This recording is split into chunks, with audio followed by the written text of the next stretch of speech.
In this video, I'm going to take you through a few of the settings in Gmail, and hopefully this will allow you to customize things a little bit and perhaps make your Gmail experience a little bit better, a little more intuitive, a little bit easier. So to go to settings, you go over to the gear and down to settings right here. Obviously, I'm not going to go through all of them. There's just a few things I'd like to point out. First thing, how many conversations or emails do you want to see per page? You can go anywhere from 10 all the way up to 100. I keep it at about 25. Images. You can ask to display external images, things that are linked in the email, or you can always have it ask, in which case if there was an image it would be a blank space.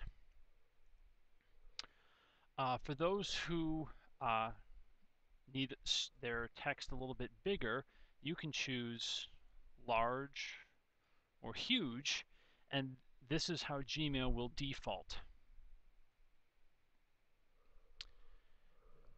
Conversation view is always a handy thing. Usually it's always set on, but when you have people reply back and forth a lot, it keeps it as a single conversation instead of multiple emails that stack through your inbox. This is a new feature, this undo send. And what it does is it gives you a certain amount of time, anywhere from 5 to 30 seconds, to undo sending something. Now, this only works within Gmail, so if you're sending something within RenWeb, it won't work that way. Okay. I use the Alleman logo as my picture, just as a reminder, because I have two Google accounts, my personal one and my Alleman one, and I always set that as my little icon right there. That way I can always just look and see, yep, I'm looking at my Alleman one.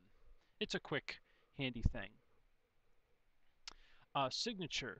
If you don't like typing your name all the time, you can just have something, it'll just always appear at the end of your email. Unfortunately, this doesn't work right now at the beginning of the school year, but when we're on winter break and spring break, this may be helpful. Basically, what you do when you turn it on, you set your first day and your last day, and anytime someone emails you, they will get an instant response saying that you are obviously out. The other thing I want to point out is filters. Now right now I have two filters going on. Anything from allemanhighschool.org I label as faculty.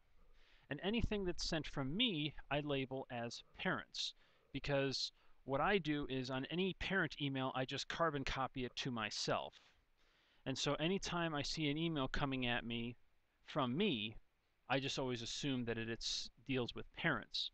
The upside is that at the end of the year, all I have to do in Gmail is type in label parents and it will list all those emails. And that means that I can then copy all that into my email log.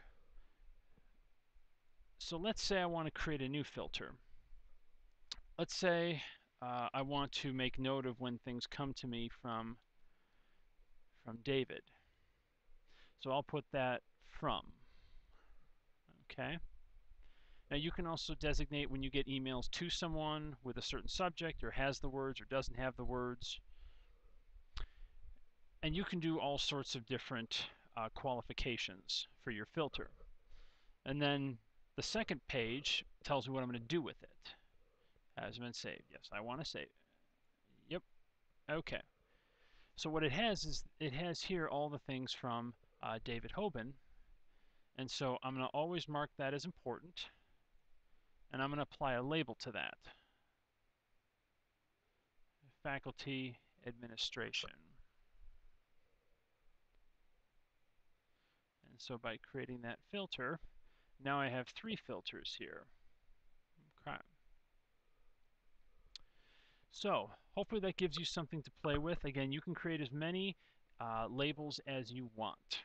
And hopefully, if you want, you can organize them by period, by parents or students, whatever will help you at a glance to help organize your Gmail experience.